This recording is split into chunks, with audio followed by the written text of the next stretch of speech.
내려온다. 법이 내려온다. 얼쑤. 좋다.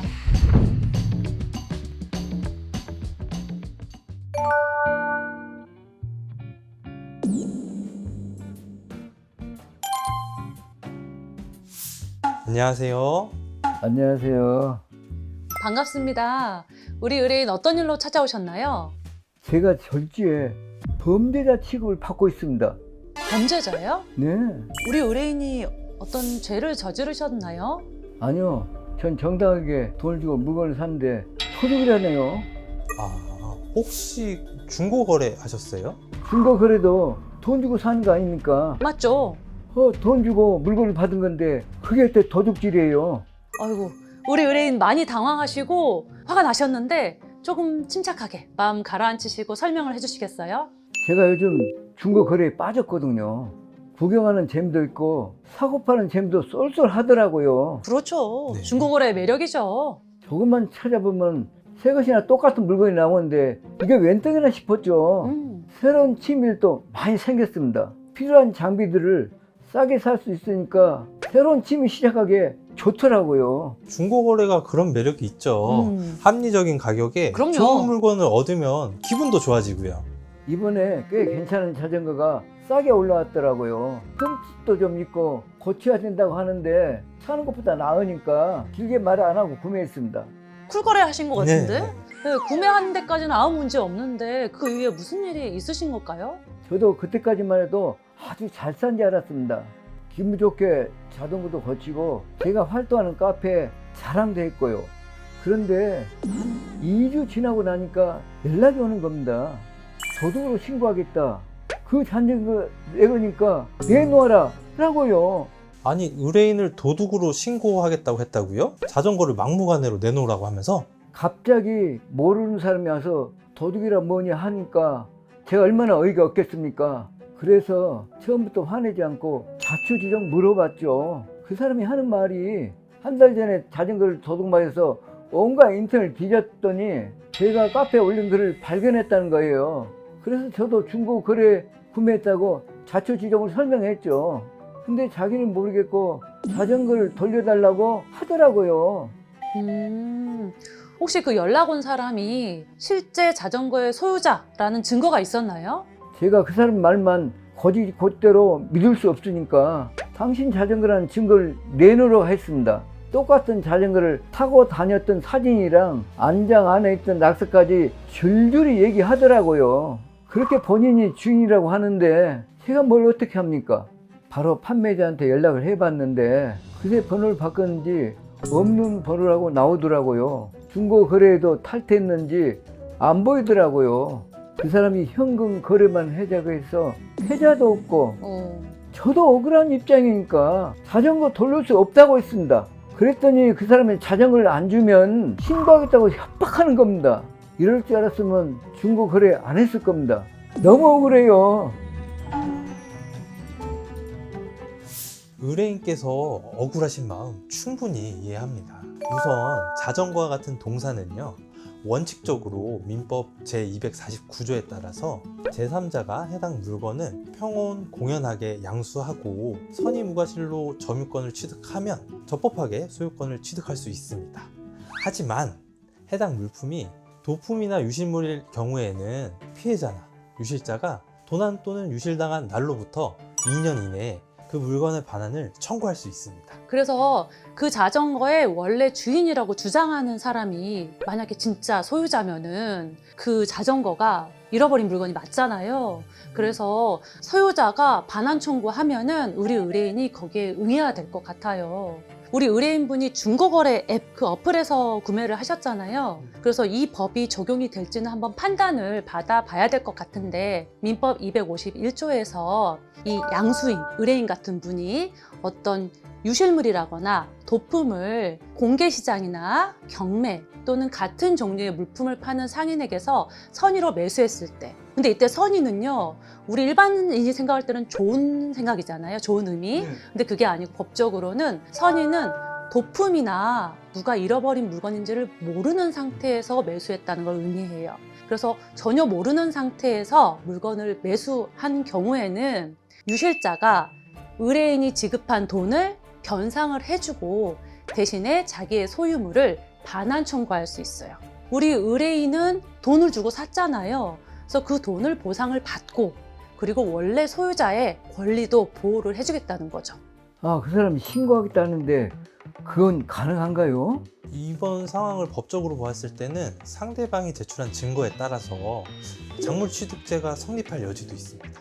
졸도, 강도, 사기, 횡령 이렇게 재산범죄라고 해요. 그러한 재산범죄를 통해서 불법으로 취득한 타인 소유의 재물을 작물이라고 해요. 이 작물을 취득하거나 양도하거나 운반하거나 보관하는 것만으로도 처벌을 받는데 7년 이하의 징역이나 1,500만 원 이하의 벌금에 처할 수 있습니다. 네, 그 중에서도 작물취득죄는 해당 물건이 작물이라는 사정을 알면서도 취득한 경우에 성립하는 범죄인데요. 이 작물일 수도 있겠는데? 이런 미필적인 인식으로도 작물취득죄가 성립할 수 있습니다. 그 작물인 걸 알았다라는 걸 어떻게 판단하느냐? 그거는 해당 재물의 성질이나 취득자의 신분, 그리고 거래의 대가, 기타 사정들을 종합적으로 참작해서 판단하겠다라는 것이 우리 대법원 판례의 입장입니다. 혹시 우리 의뢰인께서 중고거래로 자전거 매수하실 때 이 사람 실제 자전거 소유자 아닌 것 같은데? 이런 의심이 드는 적이 있을까요? 아니요. 진짜 자기 물건인 줄 알았어요. 만약에 우리 의뢰인께서 정말 이 자전거가 도품인지를 몰랐으면 다행이에요. 그런데 우리 고 변호사님 말씀하신 것처럼 작물 취득죄로 의심을 받고 계시잖아요. 그래서 이 자전거가 실제로 나는 도품이라는 걸 몰랐다라는 거에 대한 입증할 수 있는 증거가 필요합니다. 그럼 제가 작물 취득죄로 처벌 받을 수 있나요? 이 작물취득죄는 형량이 좀 높은 편이라서 중고거래 하실 때 특히 조심하셔야 합니다. 그래서 중고거래 하실 때 이 물건이 정가보다 과도하게 너무 싼 값이다 라고 보이거나 아니면 보석, 시계, 명품 가방 이런 게 보증서도 없이 올라와 있으면 일단 작물인지 혹시 훔친 물건인지 의심하셔야 돼요. 그래서 가급적이면 구매 안 하시는 게 좋아요. 그리고 혹시라도 중고거래 하실 때는 주의하셔야 되는 게 이번에 현금거래 하셨잖아요. 그러니까 증거가 없는데 가급적 계좌이체 하시고 중고거래한 대화 내역 있잖아요. 그런 거를 다 캡처해 놓으시는 게 작물을 취득했다 이런 의심을 받을 때 혐의가 없음을 입증할 수 있는 좋은 자료가 됩니다. 그리고 거래 전에 상대방의 계좌번호나 전화번호를 알게 됐다면 판매자의 사기 이력을 미리 확인해 보시는 것도 좋은 방법입니다. 경찰청에 사이버캅이라는 게 있는데 사이버캅이요? 네, 그게 사이버 범죄의 공식 예방용 어플이에요. 그래서 계좌번호나 전화번호가 있으면 사기범이 사용한 번호인지를 확인할 수가 있어요. 그리고 사이버캅 외에도 경찰청에 사이버 안전지킴이라는 사이트가 또 있어요. 거기 가면 아까 말씀드린 계좌번호랑 전화번호 입력해서 사기 피해 신고 이력이 있는지를 조회해 볼 수 있습니다. 그래서 앞으로는 이런 거래를 하실 때 미리미리 조회하고 하시는 게 좋을 것 같습니다. 그 외에도 더치트 앱에서도 계좌번호나 전화번호를 통해서 사기 피해 사례를 찾아보실 수가 있고요. 온라인 플랫폼 중고나라에서도 통합사기 조회가 가능합니다. 그런데 그 판매자는요? 아무 책임도 안 지나요? 아니죠. 그 사람이 나쁜 짓을 했으니까 법적으로 대응을 해야죠. 그 사람은 중고거래를 가작해서 사기죄를 저질렀잖아요. 그래서 사기죄로 처벌받을 수 있고요. 사기죄는 형법상 10년 이하의 징역 또는 2천만 원 이하의 벌금에 처해질 수 있습니다. 그리고 의뢰인께서 그 거래 당시에 상대방과 나눈 대화 내용, 그리고 거래 날짜, 그리고 거래 장소, 카톡이나 전화통화 내용 같은 거 모두 정리를 해두셔야 돼요. 이게 다 중요한 증거로 사용되기 때문인데요.